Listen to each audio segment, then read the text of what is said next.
Hello everyone, welcome back to the channel. I hope आप सब बहुत अच्छे से होंगे, सेफ होंगे, स्वस्थ होंगे। Happy new year once again to all of you. और ये जो वीडियोस हैं वो मैं बेसिकली आप लोगों की, कुछ लोगों की रिक्वेस्ट पे शेयर कर रही हूँ। मुझे इंस्टाग्राम पे कुछ लोगों के जो मैसेजेस हैं, जो न्यू मॉम्स हैं या फिर मॉम टू भी हैं, उन लोगों के मैसेजेस आते रहते हैं क्वेरीज के लिए बेबी से रिलेटेड। जैसे कि आप लोगों को पता है कि मेरी अभी न्यूली ही डिलीवरी हुई है, 3 मंथ्स हुए हैं मेरी बेबी को। और उस बेबी से रिलेटेड या मेरे से रिलेटेड जो भी क्वेश्चंस हैं वो मुझे आते रहते हैं। हालांकि मैं इंस्टाग्राम पे रिप्लाई करते रहती हूँ और कुछ क्वेश्चंस ऐसे हैं जो रिपीट भी होते हैं। और मेरी एक सब्सक्राइबर हैं जिनका नेम है प्रियंका, तो उन्होंने ही मुझे सजेस्ट किया कि मैं क्यों ना एक ऐसी सीरीज शुरू करूं जिसमें मैं आपके क्वेश्चंस के आंसर दे दूं या फिर मेरा जो भी एक्सपीरियंस है वो मैं आप लोगों के साथ शेयर करूं। तो मुझे भी लगा कि चलो ठीक है, क्योंकि व्लॉग्स में मेरे यूजुअली रूटीन्स रहते हैं और वहाँ पे मैं अगर ऐसे टॉक करूँगी तो हो सकता है कि वो बहुत लोगों के यूज़ का भी ना हो, तो काफ़ी सारे लोग बोर भी हो जाएं। यही सोच के मैंने सोचा कि अभी एक ऐसा सीरीज़ मैं शुरू करती हूँ। बहुत ज़्यादा ये वीडियोस लंबे नहीं रहेंगे, आपके जो 1 या 2 क्वेश्चन होंगे उन्हीं का मैं रिप्लाई इसमें कर दूंगी ताकि आप लोग भी बोर ना हो। तो आप लोगों के जो भी बेबी से रिलेटेड क्वेश्चंस हैं या फिर मुझसे रिलेटेड क्वेश्चंस हैं तो आप वो मुझे कमेंट डाउन कर सकते हैं, इंस्टाग्राम पे डीएम कर सकते हैं। नेहास क्रिएटिव मेरी आईडी है, तो वहाँ पे मैं आप लोगों के जो भी क्वेश्चंस रहेंगे सबके मैं रिप्लाई मतलब वीडियो के थ्रू रिप्लाई कर दूंगी, क्योंकि हो सकता है कि वो बहुत ज़्यादा हेल्प कर जाए। क्योंकि मैंने खुद के एक्सपीरियंस में ये नोट किया है कि भले ही हम 2 बच्चे की माँ हो या 3 बच्चे की माँ हो, हर प्रेगनेंसी का जो एक्सपीरियंस होता है ना वो एकदम अलग होता है। और डिलीवरी का जो एक्सपीरियंस है, बेबी का जो एक्सपीरियंस है वो एकदम अलग है। कोई किसी से मैच मतलब बहुत ही रेयरली करता है। मेरे एक्सपीरियंस में भी यही है कि क्रिशा का और अन्वित का जो एक्सपीरियंस है वो एकदम मतलब मेरे केस में तो थोड़ा अलग ही है, वो मतलब मैच नहीं है। जो भी पैटर्न्स हैं, जो भी चीज़ें हैं, उसमें बहुत सारे लोगों के साथ ऐसा ही होता है। मैंने सुना है कि जो मोम होती है ना वो एवरी टाइम न्यू मोम ही बनती है। आप लोग बताइएगा कि आप लोग इस बात से कितने लोग एग्री करते हैं। एनीवेज, तो आज मैं जो आपका एक क्वेश्चन जो मुझे मल्टीपल लोगों ने किया है उसका रिप्लाई करने वाली हूँ कि मैंने क्रिशा को बाथ कब दिया था। तो बेसिकली यहाँ पे एक मतलब वही मिथ है, मुझे भी खुद को कंफ्यूजन है। पहले मैं अन्वित का एक्सपीरियंस शेयर कर देती हूँ क्योंकि अन्वित यूके बोर्न है और क्रिशा जो है वो इंडिया बोर्न है। एक और क्वेश्चन आया था मेरे पास कि आप अपना यूके का एक्सपीरियंस और इंडिया का एक्सपीरियंस बच्चों को लेके वो ज़रूर शेयर करना।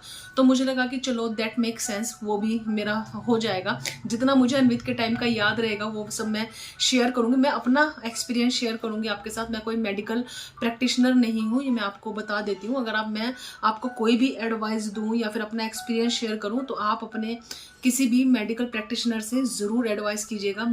तो अन्वित के केस में जो बात था, बेसिकली मैं आपका पूरा एक्सपीरियंस शेयर कर देती हूँ। जब अन्वित पैदा हुआ था तो अन्वित को पैदा होते ही यहाँ पे सर पे एक कैप लगाई थी येलो कलर की। अगर पिक्चर मिली तो आपके साथ ज़रूर अटैच करूँगी। और अम्बाइकल कोड भी जो कैप है उसके लगाने के बाद ही कट हुई थी। फिर उसको स्वेडल कर दिया था बहुत अच्छे से क्लॉथ में। और फिर अन्वित को सबसे पहले दिया था सौरभ को, क्योंकि मेरे तब तक जो स्टिचेस वगैरह ना वो सब लग रहे थे। बस मैंने दूर से ही अन्वित को, मतलब मेरे पास में ही थे सौरभ, तो मैं देख रही थी।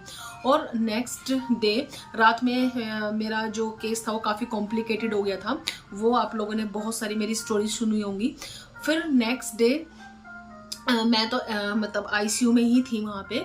और नेक्स्ट डे अन्वित को यूके में बाथ दिया था और हमसे कपड़े लिए थे। तो यूके में तो नेक्स्ट डे बाथ दे दिया था और प्लेन वाटर से ही बाथ दिया था। यहाँ का अगर मैं एक्सपीरियंस आप लोग के साथ शेयर करूँ तो यहाँ पे जब क्रिशा बोर्न हुई तो क्रिशा को मुझे दिखाया नहीं बोर्न होते हुए, क्योंकि वहाँ पे तो मुझे तुरंत जैसे ही अन्वित निकला था बाहर तो तभी अन्वित को मुझे दिखा दिया था। लेकिन यहाँ पे नहीं दिखाया था क्योंकि या तो क्रिशा ने थोड़ा पोटी स्वेलो कर लिया था इस वजह से, और क्रिशा के रोने की जो आवाज़ थी ना वो भी बहुत ज़्यादा डाउन थी। क्रिशा को कोई कैप नहीं लगाया था, एक ग्रीन कलर का क्लॉथ था जिसमें क्रिशा को रखा हुआ था। उन्होंने ऐसा कोई स्वेडल भी नहीं किया था। मुझे थोड़ा सा मतलब अजीब सा भी लग रहा था। और कृषा को उन्होंने आई थिंक सब कुछ हो सकता है कि इसलिए ना दिखाया हो क्योंकि कृषा ने थोड़ा सा पोटी स्वैलो कर ली थी। वो पूरा क्लीन अप करने के बाद उन्होंने कृषा को मुझे दिखाया। कृषा के सर पे कोई कैप वैप नहीं थी, कृषा एकदम नेक्ड थी, बस एक जो कपड़ा था वो भी स्वेडल नहीं था, वो उसको कपड़े में रखा हुआ था ग्रीन कलर का। आई थिंक मैंने देखा है इंडिया में वो कपड़ा शायद कॉमन है, हर हॉस्पिटल में शायद वो ग्रीन कलर का कपड़ा ही यूज होता है।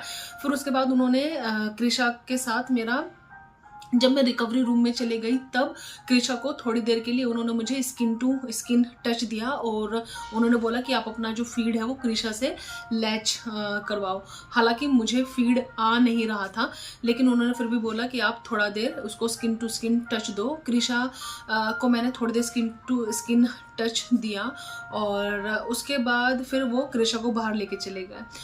फिर उसके बाद जब मैं रिकवरी रूम से आफ्टर आई थिंक 3.5 आवर बाद जब मैं रूम में गई तो वहाँ का एसी बहुत तेज था और मुझे जो सबसे ज़्यादा अजीब लगा वो ये लगा कि मैं जब रूम में गई मैंने बोला कि मुझे कृषा को दिखा दो सौरभ, तो कृषा ना स्नीज कर रही थी तो मुझे बहुत डर लग गया। उन्होंने कृषा को बेसिकली जो हॉस्पिटल के कपड़े थे उन्होंने वो कृषा को पहना दिए थे।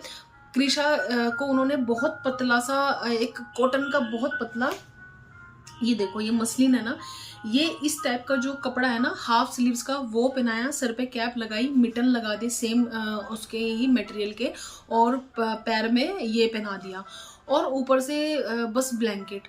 तो मुझे लगा कि मतलब मेरे बच्चे को कितनी ज़्यादा ठंड लग रही है, ये इन्होंने कैसे किया, मुझे बहुत ही ज़्यादा बुरा लगा।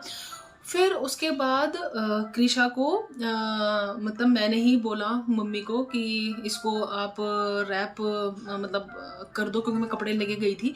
तो वहाँ पे हालांकि सौरभ भी थे, मम्मी भी थी, उनके सामने ही उन्होंने कपड़े पहनाए थे। तो पता नहीं यहाँ का ऐसे ही शायद होता होगा, आप लोग बताइएगा कि आप लोगों का एक्सपीरियंस कैसा है। मुझे थोड़ा सा अजीब लगा था क्योंकि एसी बहुत तेज था और आई थिंक न्यू बोर्न बच्चों को स्वेडल करके रखना चाहिए।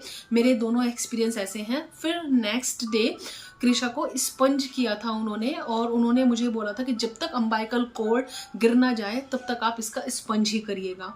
हालांकि कृषा के टाइम में वो थोड़ा सा लॉन्ग हो गया क्योंकि कृषा को एज यू नो हमें हॉस्पिटल में एडमिट करना पड़ा था। कृषा को जो था वो उसको ये वायरल निमोनिया हो गया था वो। फिर उसके बाद उसका जो बात है वो आई थिंक ऑलमोस्ट 15 डेज बाद शायद हमने दिया था, लेकिन अन्वित को हमने बात एवरी डे दिया जब से वो बोर्न हुआ और जब तक अम्बाइकल कॉर्ड गिरी तब तक हमने वो कुछ भी मतलब ऐसा नहीं किया। वहाँ पे बोला था कि आप बात दो, यहाँ पे बोला था कि आप स्पंज करो। अब मुझे दोनों का लॉजिक समझ में नहीं आया। हालांकि मैं बात देना चाहती थी कृषा को कि मैंने सोचा था जब हम घर पे जाएंगे आफ्टर 5 डेज मैं कृषा को बात दूंगी, लेकिन कृषा का जो तबीयत है वो खराब हो गया था तो हम लोग दे नहीं पाए थे। तो ये मेरा बेसिकली एक्सपीरियंस है बात को लेके। और मेरे दोनों बच्चे ही मतलब अन्वित को फर्स्ट डे बात दिया तो अन्वित भी एकदम परफेक्टली फाइन रहा। अन्वित तो जबकि यूके में पैदा हुआ, वहाँ का जो टेम्परेचर था वो बहुत ज़्यादा ठंडा रहता था और यहाँ कृषा हुई तो यहाँ पे बरसात लगी हुई थी, तो दोनों बच्चे ही ठीक रहे। लेकिन अगर कृषा को मैं बात देती तो शायद मुझे ज़्यादा अच्छा लगता, ऐसा मेरा एक्सपीरियंस है।